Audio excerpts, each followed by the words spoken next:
Now it shall come to pass, when all these things come upon you, the blessing and the curse which I have set before you, and you call them to mind among all the nations where the Lord your God drives you, and you return to the Lord your God and obey his voice according to all that I command you today, you and your children and all your heart and with all your soul, that the Lord your God will bring you back from captivity and have compassion on you and gather you again from all the nations where the Lord your God has scattered you. If any of you are driven out to the farthest parts under heaven, from there the Lord your God will gather you, and from there he will bring you. Then the Lord your God will bring you to the land which your fathers possessed, and you shall possess it.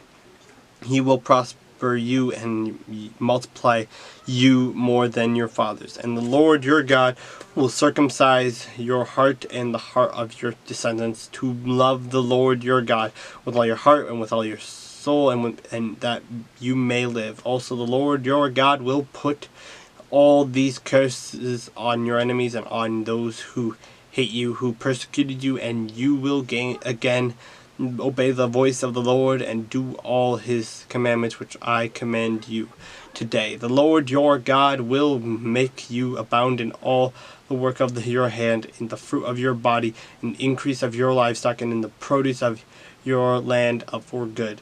For the Lord will again rejoice over you for good, as he rejoiced over your fathers, if you obey the voice of the Lord your God, to keep his commandments and his statutes which are written in this book of the law, and if you turn to the Lord your God with all your heart and with all your soul. For this commandment which I command you today is not too mysterious for you, nor is it far off. It is not in heaven, that you should say, who will ascend into heaven for us and bring it to us, that we may hear it and do it.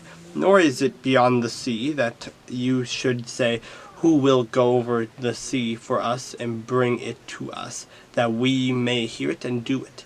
But the word is very near to you, in your mouth and in your heart, that you may do it. See, I have set before you today life and good, and death and evil. In that I command you today to love the Lord your God, to walk in his ways, and to keep his commandments, his statutes, and his judgments, that you may live and multiply. And the Lord your God will bless you in the land which you go to possess.